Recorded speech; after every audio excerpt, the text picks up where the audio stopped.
Close the other tabs. This requires your full attention for the next 40 minutes, because what I'm about to walk you through isn't showing up in headlines yet. It's showing up in clearing data.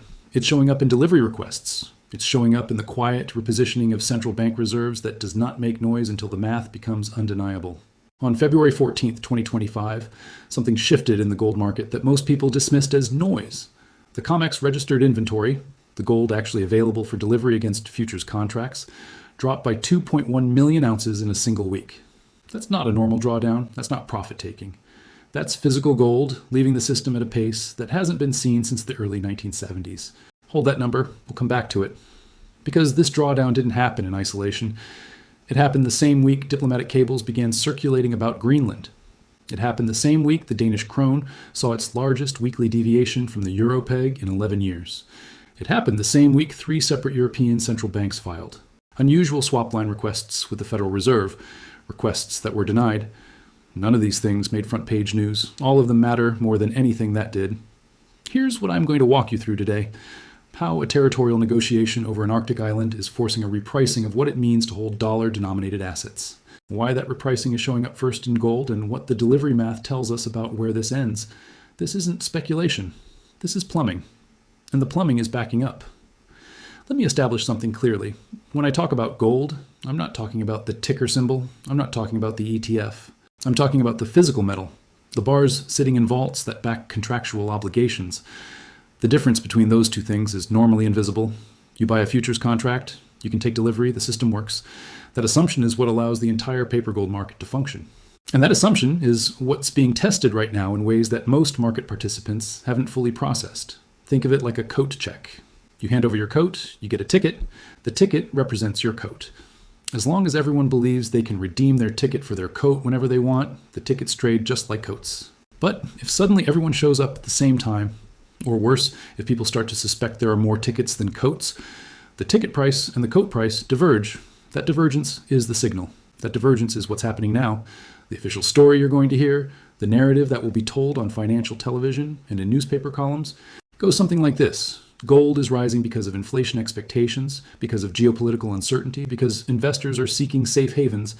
That story isn't wrong. It's just incomplete in a way that makes it useless for understanding what comes next. Here's why. If gold were rising purely on inflation expectations, you'd see it rising against all currencies roughly equally. You'd see it moving in tandem with treasury yields. You'd see it correlating with break-even inflation rates. None of that is happening. Gold is rising specifically against the dollar. Gold is diverging from yield curves. Gold is decoupling from the instruments that traditionally explain its price movements. This is where the mechanics matter more than the narrative. Stay with me, because we need to understand how the gold market actually works before we can understand why it's breaking. The global gold market operates on a 2-tier system. The first tier is the paper market. Futures contracts traded on COMEX in New York. Forwards traded in London through the LBMA. This is where price discovery happens. This is what you see quoted on your screen. The second tier is the physical market. Actual metal moving between vaults, refineries, central banks, and commercial users. In normal times, these 2 tiers are connected by arbitrage. If the paper price gets too high relative to physical, arbitrageurs sell paper and buy physical, delivering into the contract. If paper gets too low, they do the reverse. This arbitrage is what keeps the system synchronized. Here's the critical dependency. That arbitrage only works if delivery is frictionless. If you can always convert paper into physical at a known cost within a known time frame, the system holds.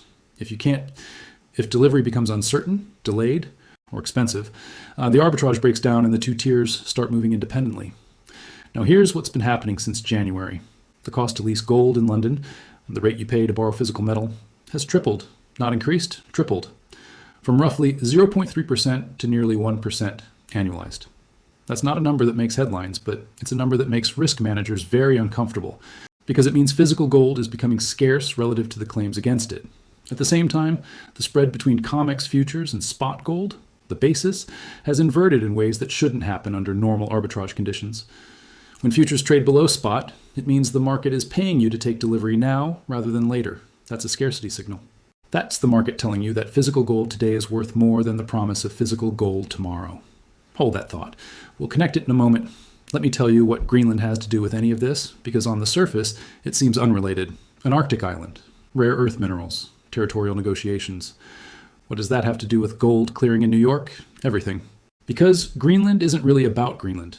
Greenland is about the operating assumption that has underwritten global capital flows for 80 years, that dollar-denominated assets are neutral, that holding treasuries, holding dollar deposits, holding claims on American financial infrastructure is safe, not just from default, but from political interference. That assumption is what allowed the dollar to become the world's reserve currency. That assumption is what allowed foreign central banks to hold trillions in treasury securities. That assumption is what made it rational for sovereign wealth funds to park their reserves in instruments that yield less than inflation. Because the yield wasn't the point, the safety was the point. This is where Greenland matters. When the administration began publicly discussing acquisition of Danish territory, a NATO ally, a European Union affiliate, through economic pressure and implied security leverage, something shifted in the calculation, not in public statements, in internal memos, in reserve management committees, in the quiet rooms where allocation decisions actually get made. The question being asked in those rooms is no longer, what is the yield on dollar assets? The question is, what is the political risk on dollar assets? And once that question gets asked, once the neutrality assumption cracks, the repricing begins. This is where the math fails. Foreign central banks hold approximately $7.5 trillion in U.S. Treasury securities. That's not a theoretical number. That's an actual liability on the Federal Reserve's balance sheet. Those holdings exist because of a specific belief that they can be liquidated at will, converted to dollars, and used for whatever purpose the holder chooses, defending a currency, funding an intervention, meeting an obligation. If that belief wavers, if central banks start to suspect that their treasury holdings might be frozen, sanctioned, or politically leveraged during a dispute, the rational response is to diversify, not to sell everything. That would crash their remaining holdings, but to stop adding, to let existing holdings mature without rolling them over, to redirect new reserve accumulation into assets that don't carry political risk. What asset doesn't carry political risk? What asset can be held outside the banking system, outside any single nation's legal jurisdiction, outside the reach of sanctions and freezes? Gold. Here's the number that matters. Central bank gold purchases in 2024 exceeded 100 metric tons. That's the second highest annual total ever recorded, behind only 2022. And 2022 was the year Russia was cut off from the dollar system. These purchases aren't being made for yield. They're not being made for price appreciation. They're being made because reserve managers are hedging against a world where dollar neutrality no longer holds. Now watch what happens when you connect these pieces. You have central banks buying physical gold at record pace. You have lease rates tripling, indicating physical scarcity. You have basis inversions signaling that delivery is becoming strained. And you have a political development, Greenland, that accelerates the timeline on the neutrality question that was already eroding dollar confidence. The COMEX registered inventory number I mentioned at the beginning, that 2.1 million ounce weekly drawdown. That's not random volatility. That's the manifestation of these forces in the clearing system. That's what it looks like when multiple large actors decide simultaneously that they want physical metal, not paper claims on physical metal. Stay with me, because this is where it turns. The futures market works on a specific assumption, that most contracts will be settled in cash, not physical delivery. Typically, less than 5% of open interest actually stands for delivery. The system is designed for this. The clearinghouse maintains enough registered inventory to cover the small percentage who actually want metal. But what happens if that percentage changes? What happens if delivery requests go from 5% to 10%, to 15%, to 20%? The math stops working. There are currently approximately 450,000 open contracts on COMEX gold futures. Each contract represents 100 ounces. That's 45 million ounces of paper claims. The registered inventory, the metal actually available for delivery, is now around 14 million ounces after recent drawdowns. Under normal conditions, this ratio isn't a problem. If only 5% stand for delivery, you need 2.25 million ounces available, plenty of cushion. But if delivery demand rises to 30%, and we've seen it rise to 25% in stress periods before, you need 13.5 million ounces. You're now operating with almost no cushion. Any additional delivery requests, any unexpected drawdown, and you're facing a delivery failure. Here's what a delivery failure looks like. The exchange declares force majeure. They settle contracts in cash at a price they determine. The paper price and the physical price permanently diverge, and every institution holding paper gold suddenly realizes they own something fundamentally different than what they thought they owned. This is not theoretical. This is the stress scenario that clearinghouses model internally. This is what risk managers are paid to prevent. And the margin of safety on this scenario is narrower right now than it has been since 2020. Let me walk you through what happens next in 3 stages. Stage 1 is what we're seeing now, the quiet accumulation phase. Central banks are buying, sovereign wealth funds are reallocating. High net worth family offices are taking delivery. None of this is making headlines because it's happening through private channels, allocated accounts, direct vault transfers. The price rises, but not explosively. The scarcity signals are visible if you know where to look, but they're not triggering panic. Stage 2 is the awareness phase. This happens when the delivery strain becomes undeniable. When lease rates hit levels that make the cost of carry arbitrage unprofitable. When the basis inversion persists for weeks instead of days. When a major delivery month, and we have one coming in April, sees standing delivery requests exceed registered inventory. At that point, the narrative changes.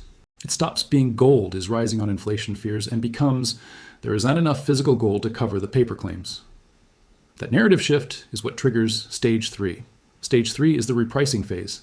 This is where the feedback loops accelerate. Rising prices increase the value of standing for delivery. More delivery requests drain inventory further. Shrinking inventory validates the scarcity narrative. The scarcity narrative drives more buying. The system either finds equilibrium at a much higher price, one that discourages delivery requests and incentivizes new metal to enter the system, or it does not find equilibrium at all. The second scenario is the one that keeps risk managers awake. Because if equilibrium is not found, if the delivery mechanism actually fails, you do not just get a higher gold price. You get a credibility crisis in the entire paper commodity complex. You get counterparty risk repricing across every futures market. You get a fundamental reassessment of what it means to hold a claim versus holding an asset.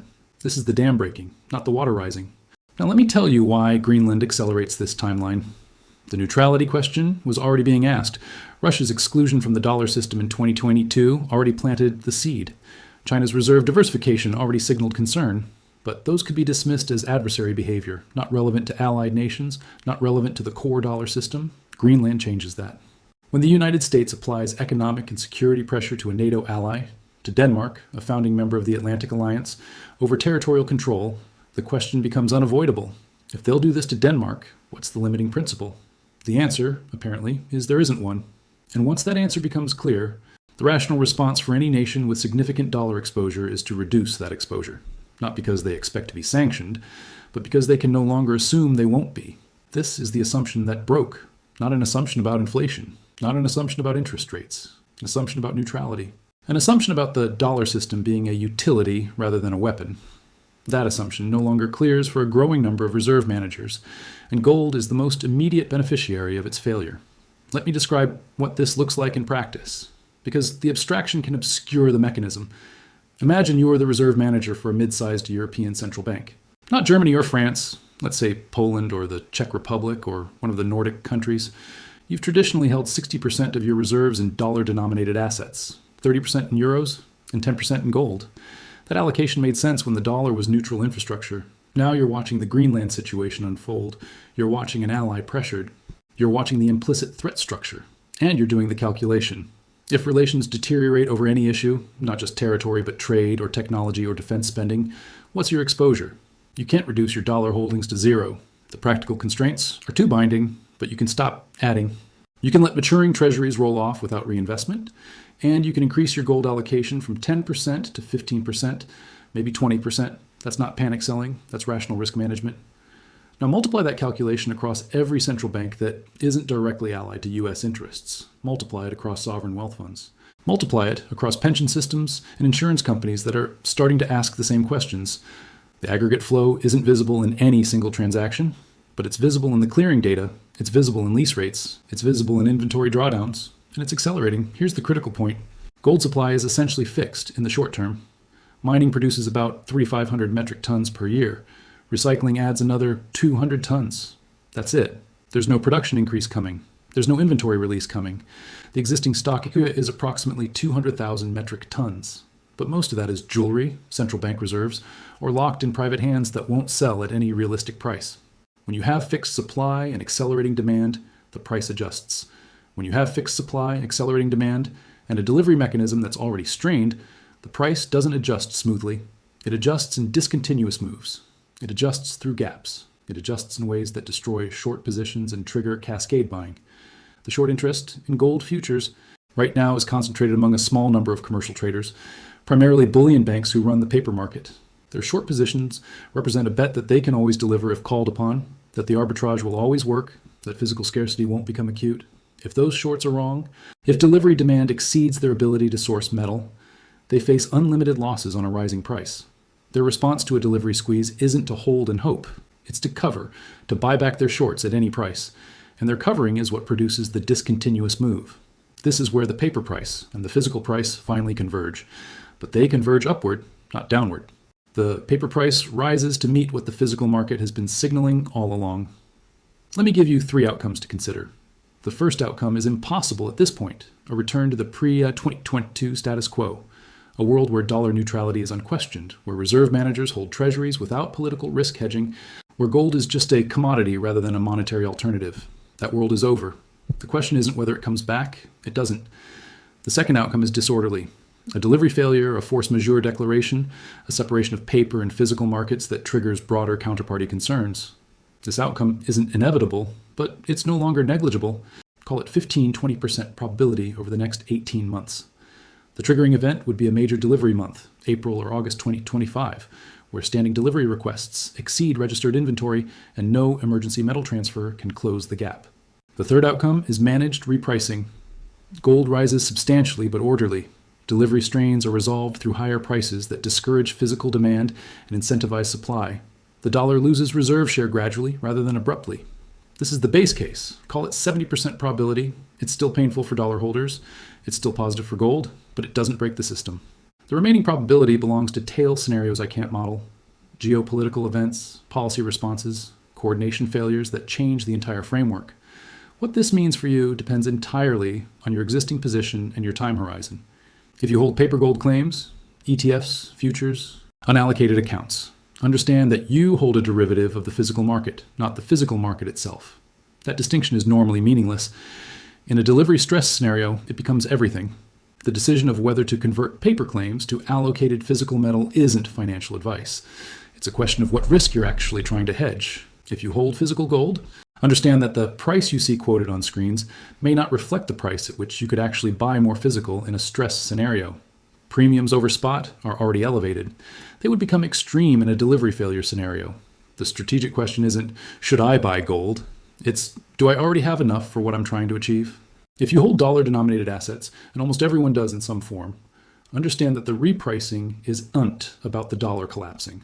The dollar will remain the world's primary transaction currency. What's being repriced is the store of value function, the savings function, the reserve function. Those functions are migrating slowly but observably toward assets that don't carry political risk. Here's what to watch. First, watch the COMEX registered inventory. When it drops below 12 million ounces, the cushion becomes dangerously thin. That's your quantitative signal that delivery strain is becoming critical. Second, watch the gold forward offered rate, GOFO, or its modern equivalent in lease rate data. When 1-month lease rates exceed 2% annualized, physical scarcity has reached a level that breaks normal arbitrage. That's your liquidity signal. Third, watch the premium in physical gold products, coins, bars, allocated accounts, over the spot price. When premiums exceed 8 to 10% for readily available products, the paper market and physical market are beginning to diverge in practice, not just in theory. Fourth, watch central bank gold transfer data. When you see physical gold being moved from New York and London vaults to continental European or Asian vaults, that's the movement that presages the larger shift. Germany's repatriation was the template. Others will follow. Fifth, watch the diplomatic language around Greenland, not the public statements. Those are theater. Watch for the quiet resolution, the face-saving compromise, the backing off that signals the pressure campaign has been abandoned. If that happens, you'll see some relief in the signals above. If it doesn't, if the pressure continues or escalates, the timeline accelerates. Let me zoom out, because this isn't really about gold. Gold is just the instrument making visible a larger transformation.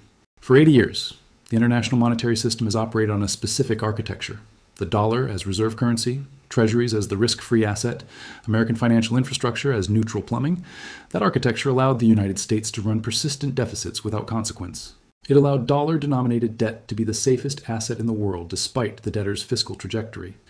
It allowed the Federal Reserve to export inflation and import savings. That architecture rested on trust, not on law, not on treaties, not on force, on trust.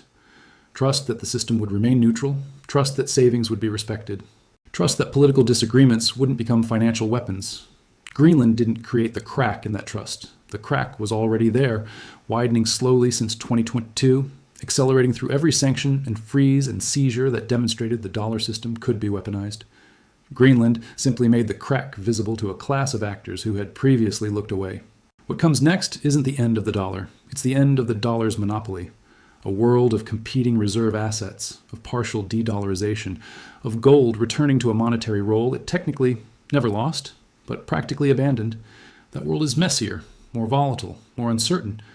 It's also already arriving. You're just watching the early innings. The question isn't whether gold goes higher.